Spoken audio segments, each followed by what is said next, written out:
I have a pot of emotional energy, or a box, or a bag, or whatever you want to envision it as. I have this set of emotional energy, and I can spend it over on the left, I can spend it on the right, I can spend it up, I can spend it down. I have choices in how I spend it today. But so what I had to do was just what you just said. I had to shift my focus from him to me, and I needed to establish myself, and I had to do some real thinking about who am I, who do I want to be.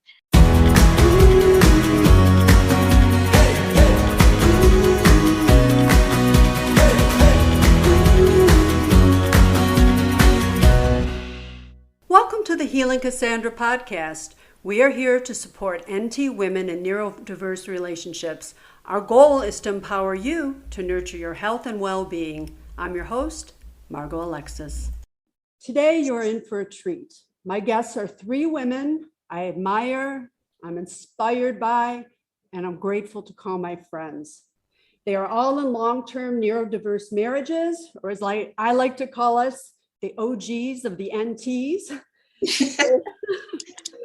They also bring with them a wealth of experience on how they made their way through the challenges and difficulties that come with a neurodiverse marriage.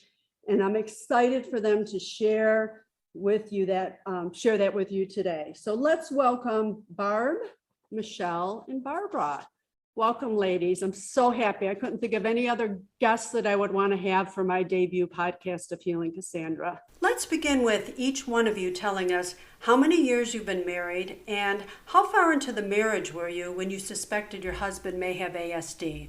Michelle? Okay, so I've been with my husband 25 years and married for 23. Because I know what I know now, I probably knew a lot earlier than I realized.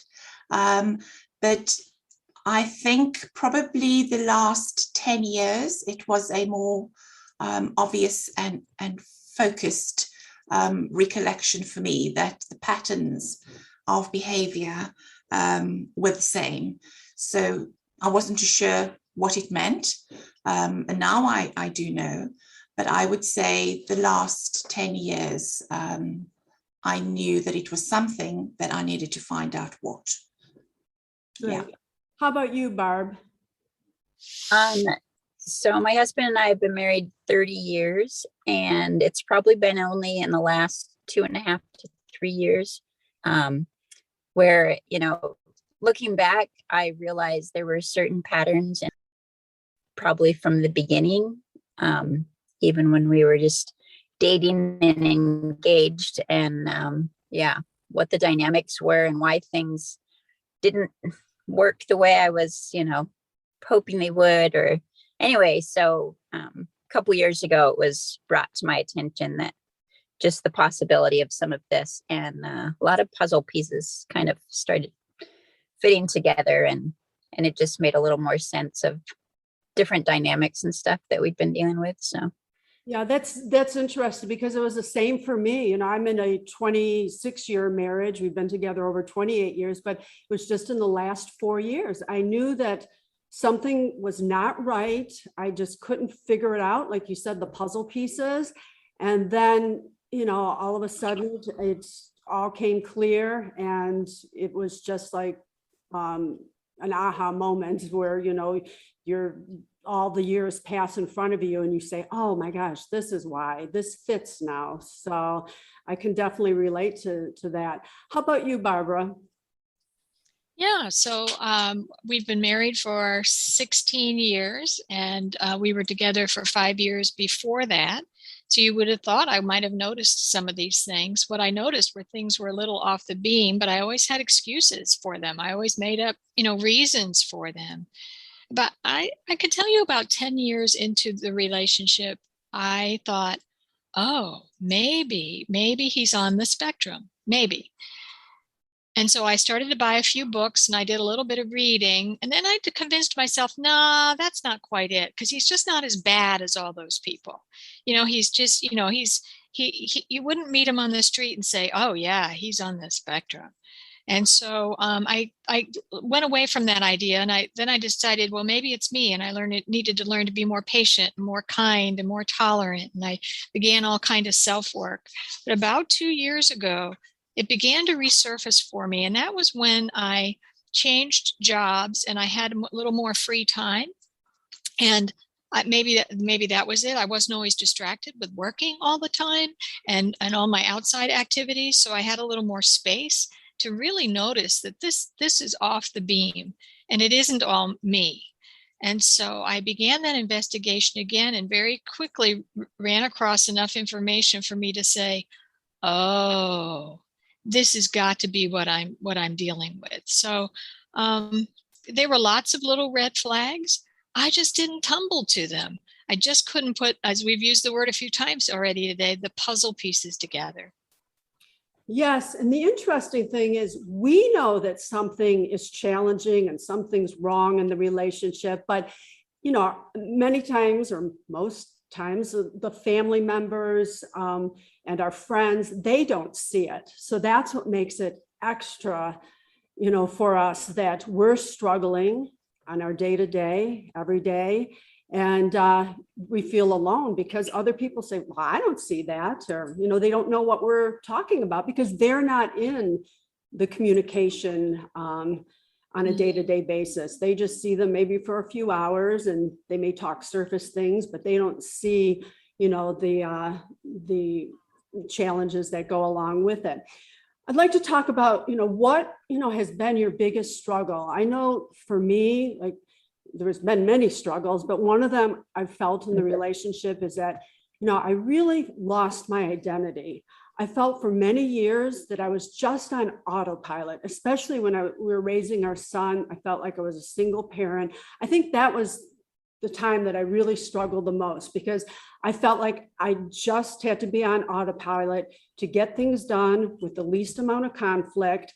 And in doing that, you just lose yourself. And, you know, I felt like I was this vibrant woman interested in the arts and creative, and all that just kind of went away. And I think, you know, you wake up, I know I woke up and I just said, you know, what happened to me? I just have no clue of who I am and that person that I used to be. So for me, what I did was, you know, I had to, you know, begin the work. Like you said, Barb, you do the personal work. And one of them was I had to really figure out, like, what do I value anymore? What are my values?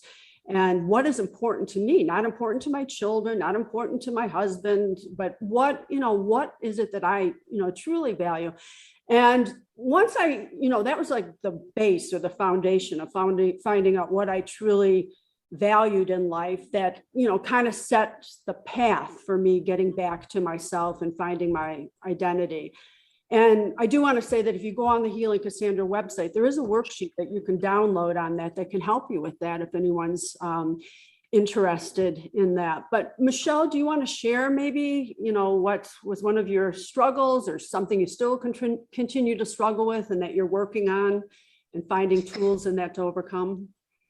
Yes, I think for me, the biggest struggle was communication, because so often when I try to communicate in a very typical husband-wife way, it was downloaded as being argumentative. And I went through a period where I didn't try to communicate anymore, and the isolation of not being able to express yourself, not being understood, validated, that definitely has a huge effect on you. And when I was outside of our situation in a workplace or with friends or just in general public, communication was very different. And I was heard, and I did have an opinion, and people did want to hear me.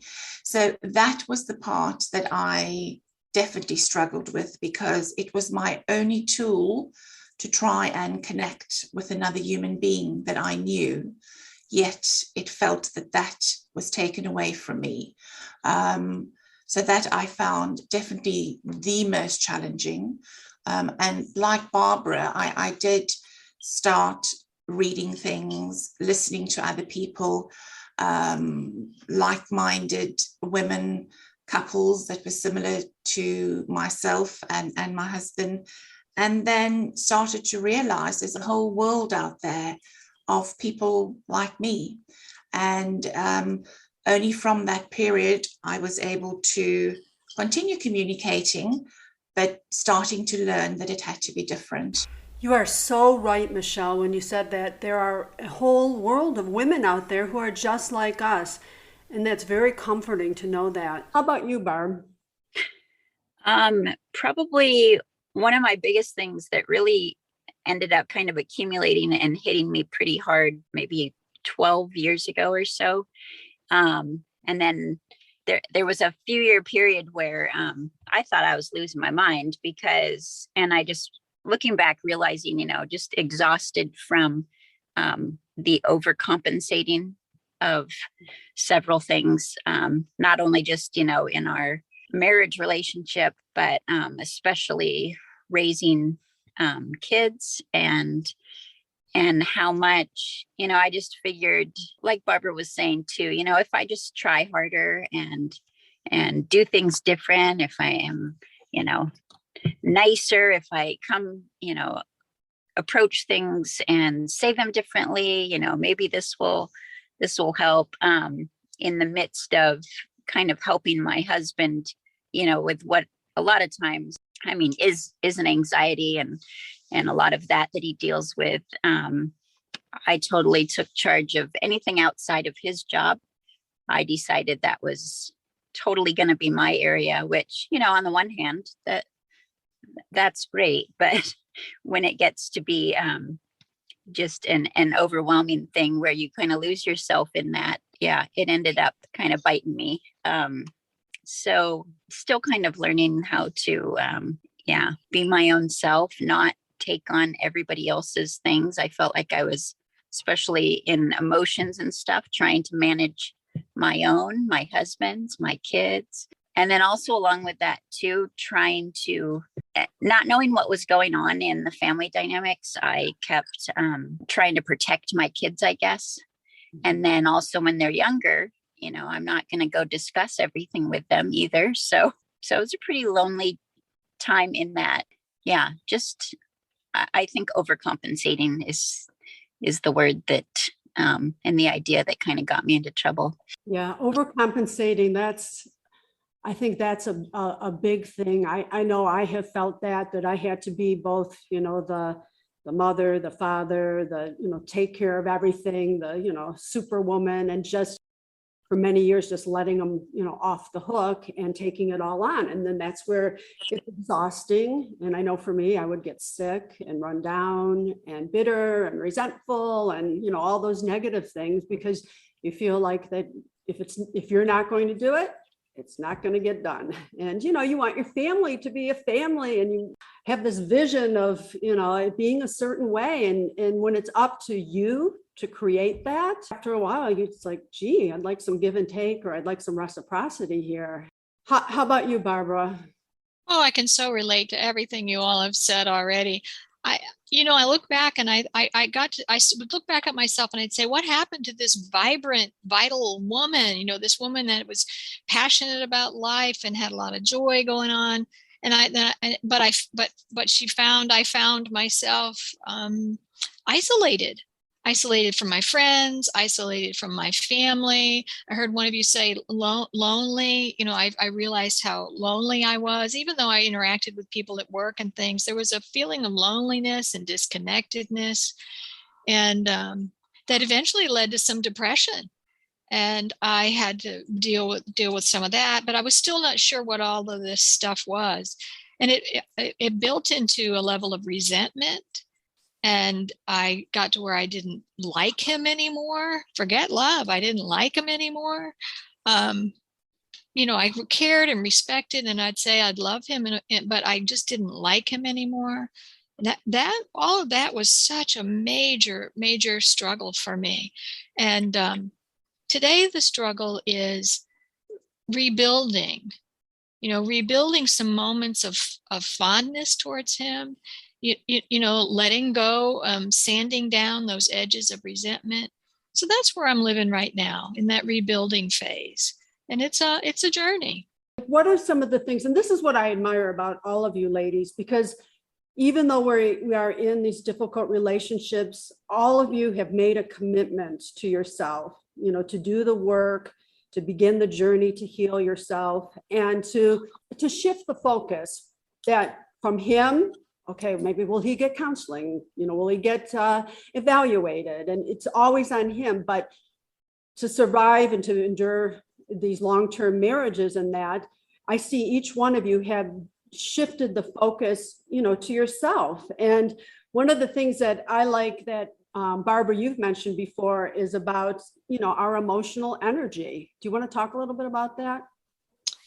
Oh yeah, Margot, when I realized this idea of ascertaining my emotional energy and making decisions about what I did with it, when I recognized that concept, it was a real game changer for me. Because what I understand today is I have a pot of emotional energy, or a box, or a bag, or whatever you want to envision it as. I have this set of emotional energy, and I can spend it over on the left, I can spend it on the right, I can spend it up, I can spend it down. I have choices in how I spend it today.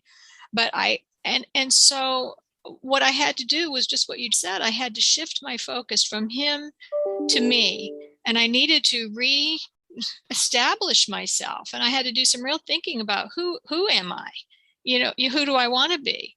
And I've done that. I've done it in all kinds of ways. I've picked up gardening again. I've joined a gardening group. I've joined a women that like to go camping, and I got myself a little bitty travel trailer that I can pull all by myself. And I've begun to think of things that reestablish me as an individual. That doesn't mean that I'm not in this marriage, or I've given up on the marriage, or anything. But it's just like that old saying about you got to put your own oxygen mask on first before you can help the child sitting next to you. And that's what I realized was true for me. I've got to put on my own oxygen mask first. I've got to reestablish my own identity through healthy work that I do, my career and hobbies and friends, and I have to be not afraid to do those things. And that's not exactly true. I get to be afraid all I want, but I just need to have courage to do them anyway. And that's exactly what happens for me. I'm scared lots of times when I'm doing these things I haven't done in a long time or ever done, but I do them anyway, because I think that's what courage really is. Yes, I couldn't agree with you more. And I always talk about it as, I had to learn how to self-partner, that if I was going to be in this marriage and I was choosing to stay in this marriage, believe me, there was times that I thought many times about leaving the marriage and did separate for a while. So, being married this long, there's been all kinds of phases that we go through. But once I realized that, self-partnering, and like I said, getting back to what I value, and having the courage and setting the boundaries to put myself first, that self-care was important, find out what I liked again, and how I was going to learn to come back to me and have a fulfilling life despite everything going on around me. That was a defining moment. How about you, Michelle? Yes, I'm just listening to you ladies talking, and I definitely relate to 100% of what you're saying. I think for me, it was much more of a slow burn, because intellectually I knew that I had to make a path for myself and do the self-care and the self-partnering and do things that brought me joy. I just found it a struggle to focus on myself. Certainly in the beginning, if we take this last year, the beginning of this year, I found that quite challenging, because I expected, by doing certain things, doing therapy, doing a couples group, joining a group with ladies that are in similar situations, that would kind of fix it and I would be on the path to recovery. But it's a lot of ebb and flow in the situation. And now looking back, that helped me to build up the resilience for myself so that I could continue with what I was focused on doing, which was taking care of myself. But now it's definitely a lot easier for me to move away from a situation that wasn't good for me. And I'm very committed to my marriage.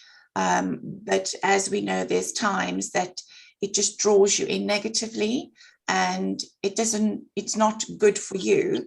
Our husbands have to take care of certain things themselves. It doesn't mean that we have to also go down that rabbit hole. So it definitely was a slow burn for me, but I think, if I had my time over, I wouldn't change it, because the skills that I've learned feel solid, and it's definitely given me inspiration and resilience to continue or to stand away when things are not okay and not get caught up in that. So I think, for some women, you can move over into those situations of self-care quite quickly. But for me, it just took a little bit longer. But I definitely value it now because it's a natural part of my life now. Yeah, and I think there's a couple of things that you said there that hit home. The first one is, self-care. That's such a word, people think, oh, let's just go get your nails done and get your hair done. And certainly that's part of it. But I think for NT women in neurodiverse relationships, it goes deeper. It's not just like a luxury. I think it's a must for our healing. I think and it's a process. It doesn't happen overnight.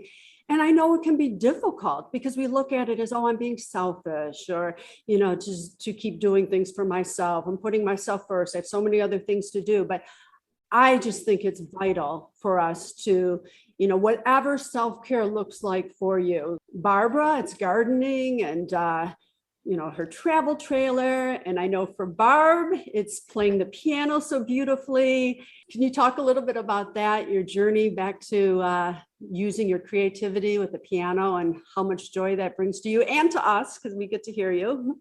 Yeah, that's been really fun the past year to start into taking some piano lessons, and I love the distraction of it. And, I just get away to there and I can totally think on that and focus on that. And yeah, that's been a real help this last year. I think my husband knows that I play. I don't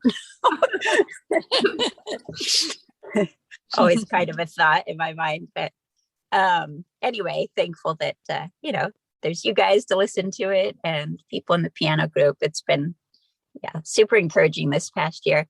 As we're talking to, our emotional tanks and deciding where to spend those, it made me think too, how often, because I've certainly enjoyed that getaway of, learning more piano and performing and just the joy of that. But also in the midst of that too, I still have kids at home that I'm raising. And so sometimes I think I still fight this thing in my head that thinks, when things are good, they're always going to be good, right?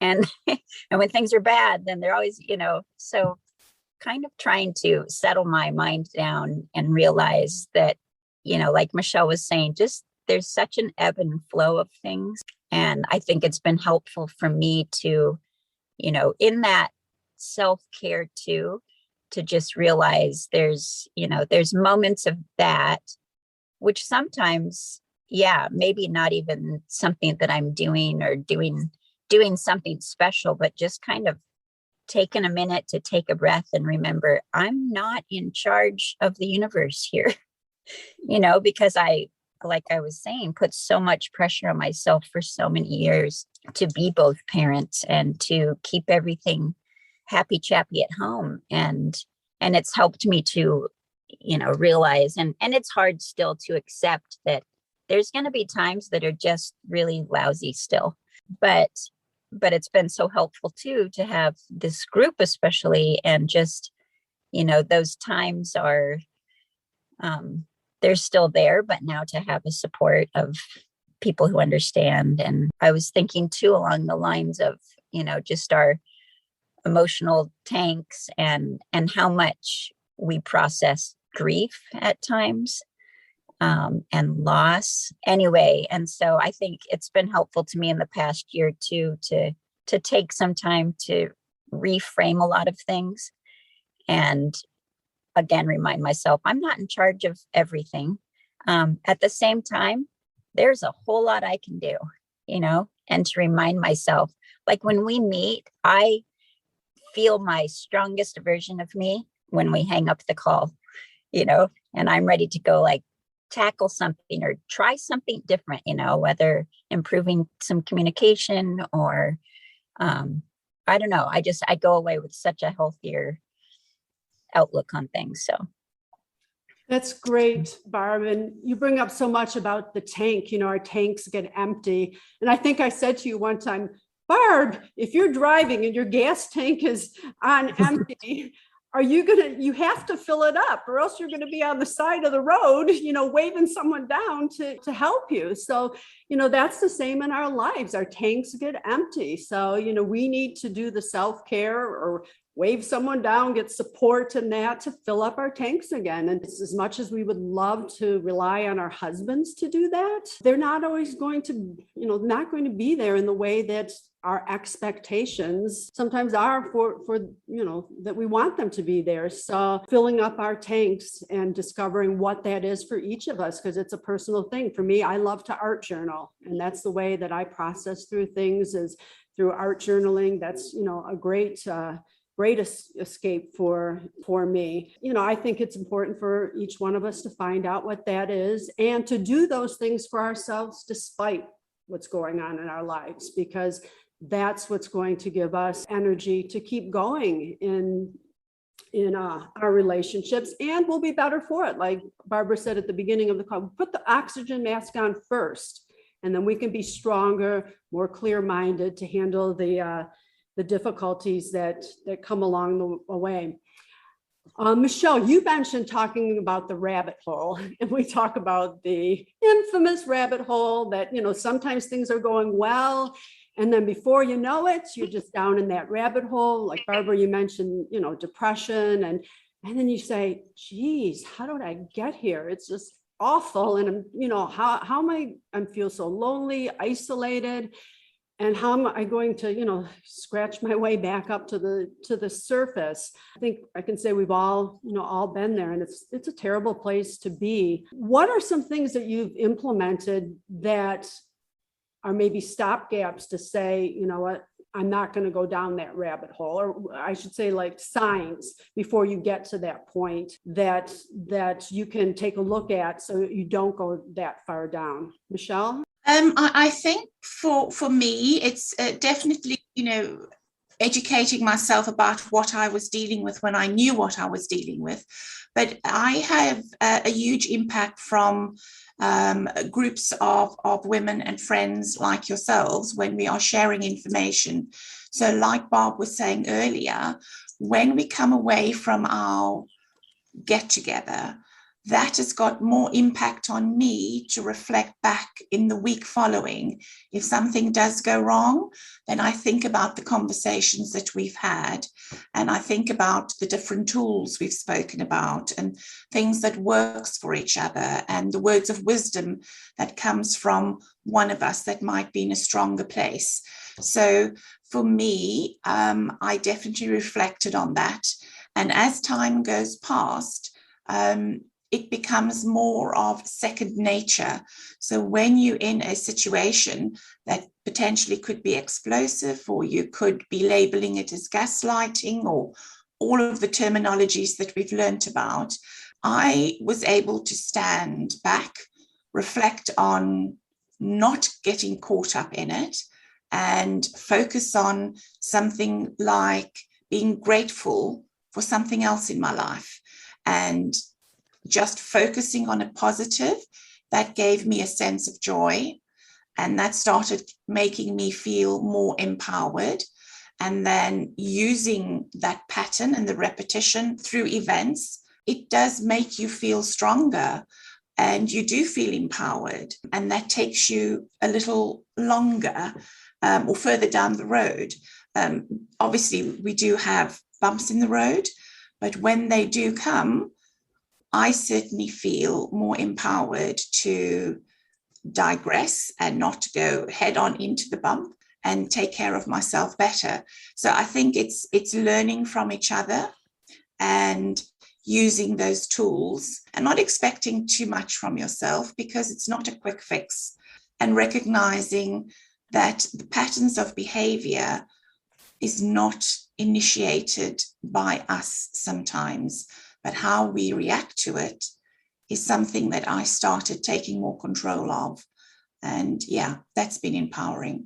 That's a great point, is how we react to it. Barbara, do you want to share maybe a tool or something that you've put in place that in regards to like maybe how you react differently now to your husband that has helped you? So when I think I'm going down a rabbit hole, I often think of HALT, and means hungry, angry, lonely, and tired. And so that's the first thing I always do, is I check in with myself to see about those HALT words. Am I hungry? Am I angry about something or resentful? Am I lonely? Am I tired? And those are the things, like Michelle said, those are things I can do something about. I mean, it may sound silly to think I'm thinking about being hungry, but if I need to eat healthy, I need to eat, well, not always healthy, but I need to eat on schedule. I need to have a good sleep schedule. I need the foundations of being, healthy in place, because I can't expect to react to things in a healthy way if I'm not, we're back to self-care again, aren't we? If I'm not taking care of myself, so that when something comes up in my relationship that is that just feels very uncomfortable, just doesn't seem right. Instead of going right to anger and right to resentment, I take a look at those 4 things. Once I get those cured, if there's something wrong with those, then I look at, could this be part of, could this be part of being a neurotypical or a neurodiverse couple, or me being neurotypical and him being neurodiverse? And sometimes I can identify that and say, okay, this could be that. So what other communication could I have? Could I write it down? His auditory processing skills may not be strong, so maybe I need to write it down. Maybe I need to pay attention to the timing. So when he walks in the door after work, that's not the time to ask about vacation plans. So, some of those kinds of strategies have been helpful to me, Margot.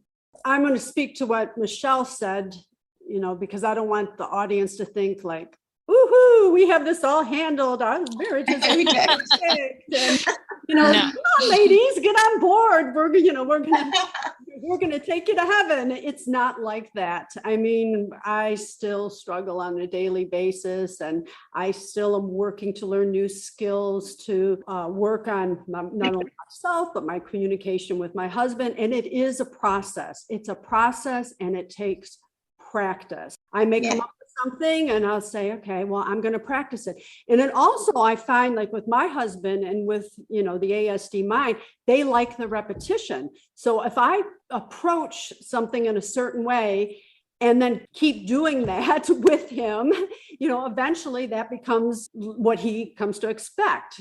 For example, one of the things that I've really been working on this year is detachment. So when my husband has a meltdown, I used to go back and want to be right. And then it would escalate. He would say something, then I would say something, and it wasn't productive. And then that's when I would fall into the rabbit hole. I would walk away, depressed and angry and bitter, and he wouldn't remember the conversation, frankly. So one of the things that I've been working on is the detachment. So if my husband starts to have a meltdown, and this may not work for everyone, but for me, it seems to work. I just get quiet and I just say in its tone of voice, well, enough of this, I've had enough of this. And I walk out of the room. And so now he's used to that. So he's left to himself, and I remove myself from the situation. So that's something that I've been working on. It's just learning to detach from certain communications and situations, because it's not worth it for my health, for my well-being. to take the bait, to, get involved into a conversation that's not productive? I think something that a little phrase that I've used to help me was that I need to offload to reload my energy tank. So, and learning to offload was a process. So that is sharing with other people, because you become so isolated and you do go through a process of feeling insecure and doubting yourself. So just being able to share what you were feeling and get the validation from like-minded couples and women, it is empowering. And that gave me the energy to take on board the tools that you do learn, and then move it forward again. So I do often reflect on offload to reload. And I think because of the nature of our relationships, it's you do tend to isolate yourself, and certain aspects you can feel embarrassed to share that you've got these issues all the time. So you do keep so much within yourself. And obviously that is not a good way to look after yourself, because the depression and all the other things that we've spoken about, we've all had experiences of that. So just letting things go and moving away from it so that you can fill yourself up with positive things and things that bring you joy. Let's talk a little bit about grief, because that's been brought up in this conversation. And I know grief and loss is a big part of being in a neurodiverse relationship. We entered into these marriages and with, a picture of what that was going to be like, with high hopes of what that was going to be. And it didn't turn out that way. And there's something to grieve there. There is a loss. And I'm 26 years into it. And, there's still parts of it that I do grieve. It's not like other losses that I've had in my life of a loved one, where you just go through all of the grieving stages and then come to acceptance. I've come to acceptance on certain things in my marriage. And there's certain things that I haven't, that I'm still at a different stage. Some of them anger, some of, so it's kind of like divided for me. I don't look at it as, oh, I've grieved this entire marriage. I don't feel it that way. I think I've grieved aspects of the marriage. I've come to acceptance on many, many parts of the marriage, but I don't know if it will ever, I'll stand up and say, oh, I've grieved this entire thing and, it's all good. How about any of you ladies? I think I can definitely relate to the process of grieving, and also accepting that things, if they're okay now, they're not always going to be okay, but that's okay because I can separate from it. Whereas before, it really was just a roller coaster and you couldn't detach from it. So I expect that there will always be bumps in the road, and I'm learning to always have my toolbox handy that I can dip into when I need. So the effect that it used to have on me, I don't really have that as much anymore, because I know when I need to jump off that bus. And that is a good thing, because the more I'm aware of it, the more I can apply it. So yeah, I think just knowing that, just because it's okay now, it's a false sense of security to think we are on, the road to recovery, because it's accepting that this is my life and this is a different life that I had anticipated. And that acceptance comes gradually. It's not, as you say, Margot, it is a process. And just to find the joy in being in the same space as your spouse, as your husband, and find things that you used to have that brought you joy, And for a long time, for many of us, that was a foreign thing. But finding yourself, who you are, the person that you feel you've lost along the way. And when that person starts to come out of the shadows and you meet other women that inspire you and you've learned some things along the way, you can apply them when things get tricky. But that doesn't mean there's not going to be bumps in the road. But at least now we expect it, and I think we're better equipped for it. Exactly. How about you, Barb? Do you have any thoughts on grief and loss? You've been married what, 30 years? 30 years. Yeah. I think it's helped me, kind of like I mentioned before, but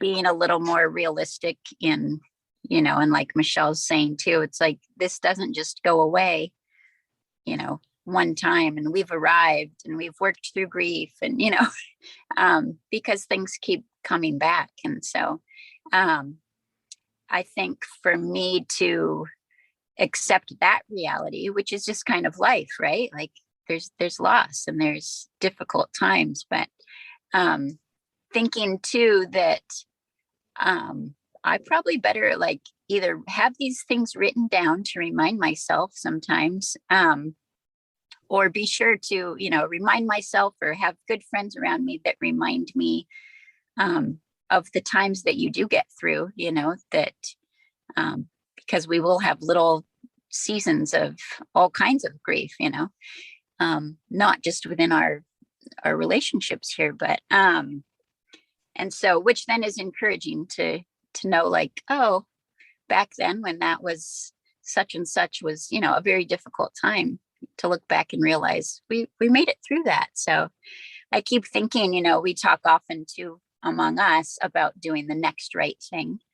And I think that's huge too in pulling out of grief. To just be moving forward, because it's so easy to get stuck there.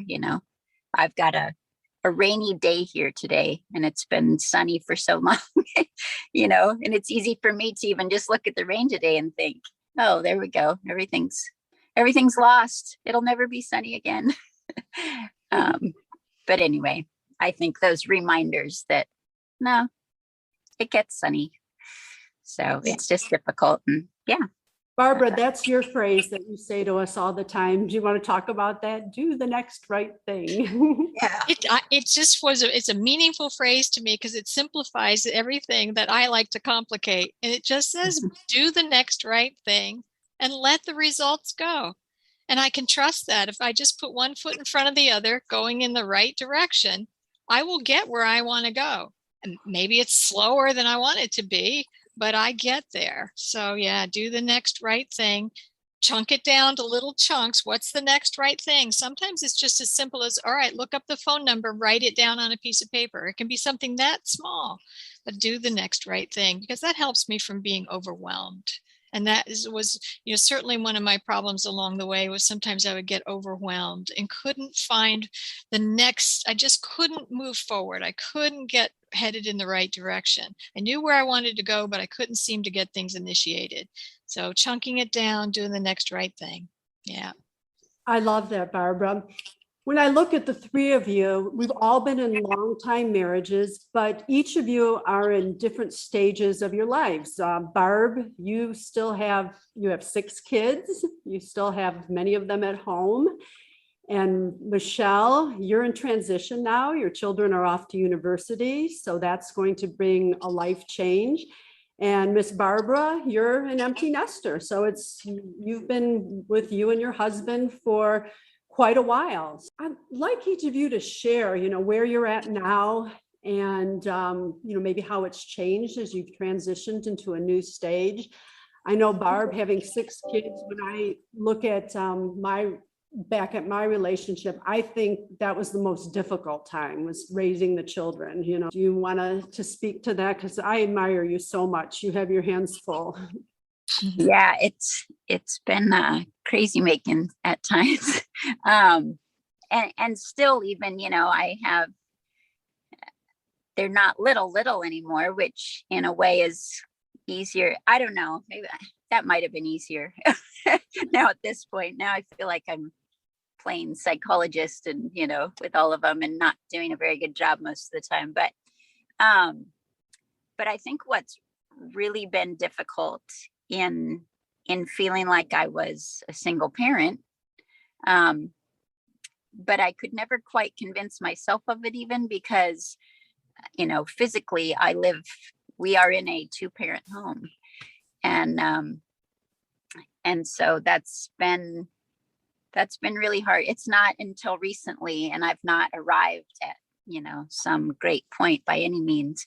But I am definitely trying to, I like the word that you used before, Margot, about practicing. You know, I think it's good to keep in mind that we just practice things. I don't think we'll ever arrive at, you know, what we would really love to be at. But I'm trying to remind myself and practice being in that role, and accepting that, you know, it doesn't look like I'm in a single parent role, but I know that I am. My experience shows me that I am. My kids have even said that I am. So, but anyway, and then using that rather than, oh, poor me, this is really overwhelming and this is so difficult. It's like, well, I mean, what can I do? Also reasonably keeping in mind, yeah, it's not ideal. I mean, so it's tricky to do that. But anyway, I guess it's kind of been a mindset of, and I keep getting back to this, but new sheriff in town, you know, which doesn't mean I come in all guns blazing and, you know, we're gonna do this different now. But in my mind, it gives me a little bit of encouragement, you know, to, okay, if this is my role and I am kind of legitimately single parenting, then what am I going to do about it? What's my next right thing to do? As I feel like I have plates spinning all over and they're sometimes crashing to the floor. And oh, well, we just pick them up. And anyway. And remembering to not be hard on yourself, that you're a great mother and, you know, you're doing the best you can. Your children love you. And sometimes we tend to guilt ourselves and beat ourselves up. And, you know, that's all wasted energy. And I love, you know, what you said, that, you know, you're the sheriff in town and you're just going to take it on and you're going to do it. And you have to be there for your children. And they know, and they, you know, they love you and they respect you. And Michelle, now you're entering the transition in the phase where your children are grown now and they're heading off to university. And it's going to be a time in your life where it's just you and your husband. How you feeling about that, sister? Well, I was hoping I could fit into the suitcase and go to university with them, but hey ho, here we are. So, yeah, so this is definitely a different time. Like you know, you ladies have mentioned, we've for a range of reasons, we've self-parented or, you know, single parented, although we were in a 2-parent relationships. So the children have, well, they're young people now. My daughter's in her 3rd year of university, and I just said goodbye to her just before we got on this call. So she's on the road back to where she needs to be. And my son has left a week ago to start his 1st year of university. And through the 20 odd years of us being together, my husband has always traveled extensively. We have to get used to the fact that it's just 2 of us. So my toolbox is loaded and I am ready to go. So, yeah, it's definitely going a different journey, but I am so grateful for the work I have put in this last year and the support that I've gotten. And I don't mean to say this word, it's given me the ammunition. I don't want to sound aggressive when I say that, but it's just a word that came to mind. I have the ammunition and the tools to better help myself on my journey as I continue to work things out.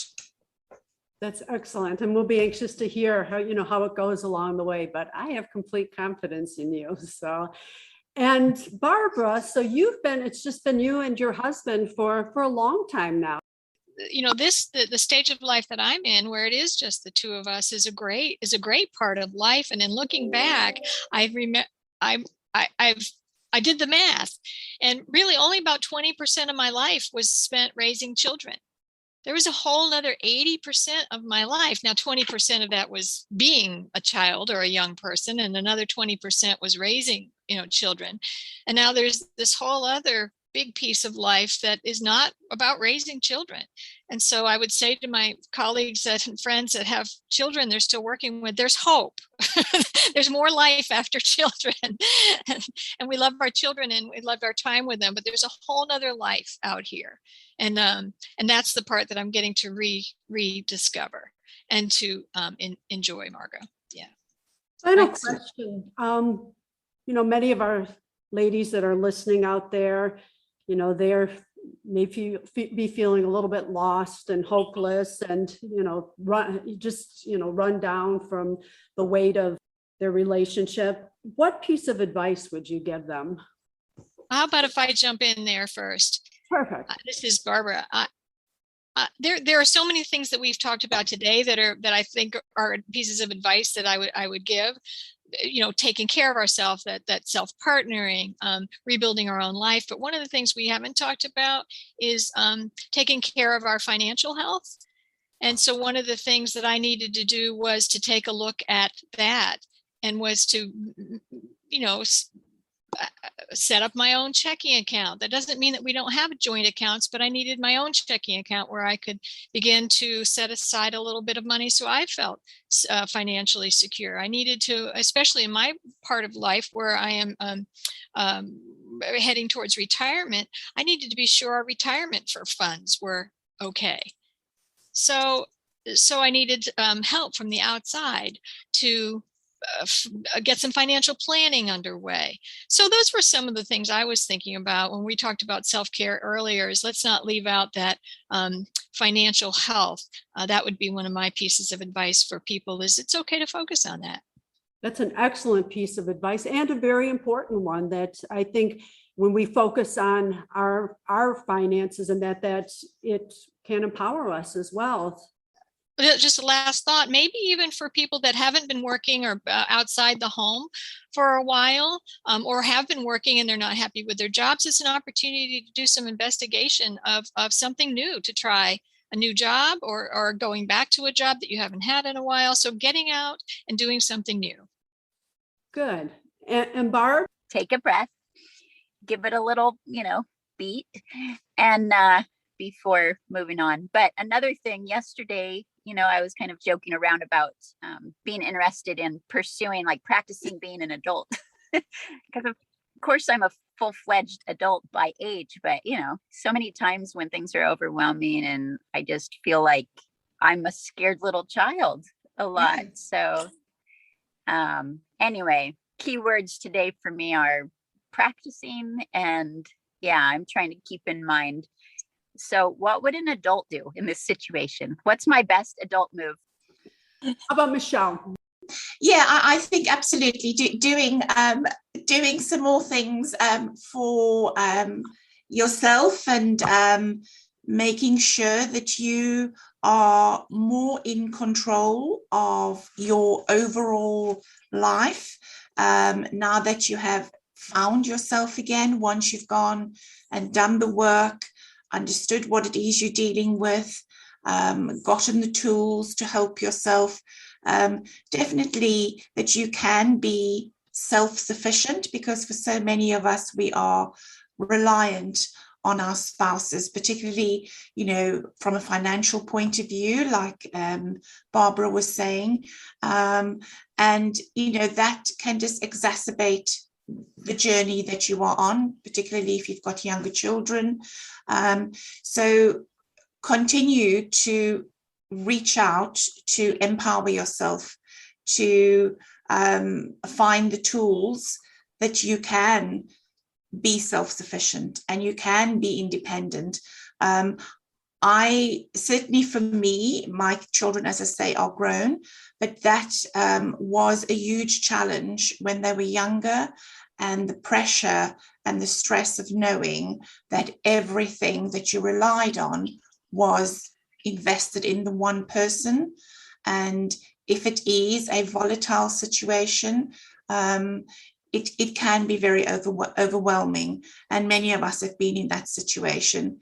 So just continue to find yourself and to empower yourself as best you can. Don't expect to climb the mountain in a month, but just being aware of it, I think, is helpful to taking those little steps every day and every week and keep building on it. Exactly. Thank you, Michelle, for that. That's very good words of advice. And I want to thank you, ladies, for spending the hour with me. And I know our listeners will really enjoy hearing, what you've had to say. And if you want more information, head over to healingcassandra.com and subscribe. It will keep you up to date on future events and podcasts. And you'll also be sent bundles of healing joy. So thank you again, ladies.